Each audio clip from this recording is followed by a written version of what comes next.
everybody, welcome to this Photoshop tutorial brought to you by tutvid.com. I want to talk about black and white photos today. There's really nothing quite like black and white photos, but I've named this tutorial the good, the bad, and the ugly of black and white photos in Photoshop because they're really bad ways to convert to black and white photos in Photoshop. And I mean, technically it's not really bad, but it's just you could have done so much better would be the right way to think about it. Let's talk about that, but before we jump into it, let's talk about our sponsor this month, April of 2016. We've got graphicstock.com. They're a stock photo website. They've got stock photos, illustrations, vectors, over 300,000 of them. If you sign up this month, members who use the link down in the description of this video, you can get 6 months of access for just $39. You got to go and do it. It's great stuff. They got all kinds of stuff on the website. It's all royalty free. If you download it, you can use it for whatever you want, as long as you want. It doesn't matter. It's royalty free. They don't really have diet advice on the website, but you can find images of any of the latest diet fads that you may want on the website. So you got that going for you. Sparkling water and fruit. Let's get back to Photoshop here and talk about black and whites. All right, let's keep this pretty straightforward here. I'm going to duplicate this layer just so I don't get rid of that layer. I'm going to rasterize that layer. So I've got a pixel-based layer here. Probably the fastest, easiest way to create a black and white in Photoshop traditionally has been image adjustments, desaturate. Hotkey, Command-Shift-U, that'd be Control-Shift-U on the PC. Boom, you've got a black and white photo. Doesn't look all that bad. I mean, this is a pretty good photo of this guy. We've got great light. We've got good shape on his face, but there's really not much in the way of contrast. Can we do better? Well, let's go image duplicate and just duplicate this PSD. We're going to call this next duplicate, let's call it adjustment layer, because we're gonna try the black and white adjustment layer here. So we're going to just delete this image of Chris. We've got desaturate here.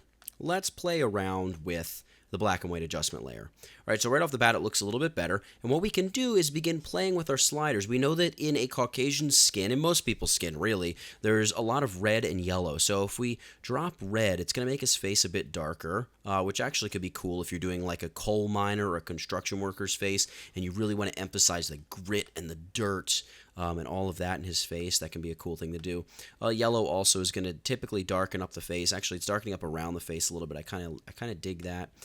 Green isn't going to do much for us here. Cyan also probably isn't going to do a huge amount. The same could probably be said with blue. Blue, I should make a quick side note about blue. I do want to make his shirt brighter, so that's cool. Blue is great if you're doing black and whites for landscape photos. Blue and cyan and sometimes even magenta. Those are going to be the colors that affect the sky. A lot of times you want that really deep, dark, all of the dark tones up in the sky. It just gives that really dramatic, almost Ansel Adams. You saw those really dark skies that he would work with. So that's how you do that with cyan and blue there. And magenta will brighten that up. So here we go. We've got a black and white with the black and white adjustment layer. All right, cool. Let's duplicate this image again. And I'm going to call this duplicate Channel Mixer. Channel Mixer is probably my second favorite way to create a black and white image. We've got the Channel Mixer adjustment layer. It's layer, new adjustment layer, Channel Mixer right there. And it may seem a little strange, but all you need to do is tick on monochromatic, because right now if we're moving stuff around, it's just going to make the image, it's going to do all kinds of color things to the image, which, by the way, can be really cool if you're talking about color grading an image. But we're going to talk about black and white, so monochromatic, and I like to almost always boost red, because red is going to primarily be comprised of your skin tones. We can try dropping green a little bit and boosting red. The key is your total, typically you want to be right around 100. The little alert, the only reason it's being thrown is because we're over 100. But you can see here, when I reduce these other colors, there's not the kind of contrast and bite to the image that I want. All right, great. Something like that. And probably what I would also do with Channel Mixer here is throw a levels adjustment on top of it and just darken the overall image a little bit. You can see that really just gives it just some real great richness. But if we look back at our black and white adjustment layer, it really kind of looks bad compared to that, because the skin looks really, soupy. Maybe what we really need to do is add some light to the skin, but we're still not getting great contrast. And to be fair, we can throw a levels adjustment on this and boost the contrast. That's actually not too bad, right? Okay, cool. We'll leave that just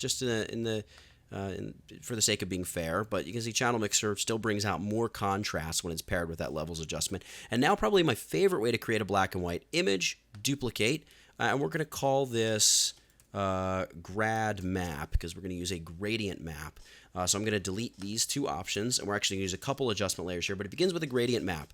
The simple black to white gradient, it's just such a striking black and white image. And by the way, if you want a lower contrast black and white image, you can click to select this black color stop and maybe just make it a very, very dark gray. You can see it gives you more of this like retro faded looking black and white image.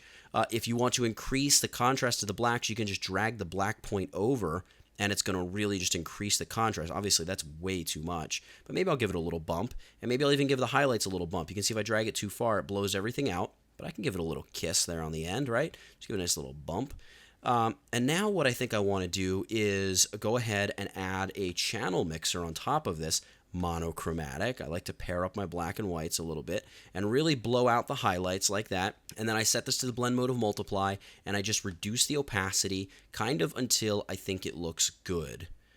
So you can see there, I'm only going 8-9% opacity.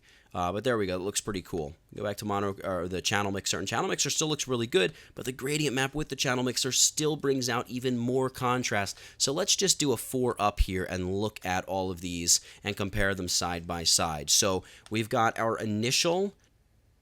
I'm dragging all my windows together here so we can just see. And by the way, to do that, I'm holding down the spacebar key and the shift key at the same time. It allows you to click and drag and move all open windows at the same time. So here's the initial just desaturate. There is the black and white adjustment layer with levels. Here's our channel mixer, and here's the gradient map with channel mixer set to the blend mode of multiply and then reducing the opacity. This is my favorite way to create black and white images, and you can see it just has the most bite. It has, to me, I just like it. It's got that crisp feel, and it does it for me. So a few different ways to create black and whites. What I would say is the good, the not so good, the kind of good, and then the bad and ugly way, which would be just using, Command Shift or Control Shift U to desaturate an image. So take these techniques, go out, use them on your own images. There's so many different ways you can control images and convert them to black and white photos in Photoshop. And hey, I hope you get some great stuff. I hope you love it. Thank you so much for checking out this tutorial and for the black and white conversion process in Photoshop. That's it. Get it? Got it? Good. Nathaniel Dodson, tutvid.com. I'll catch you in the next one.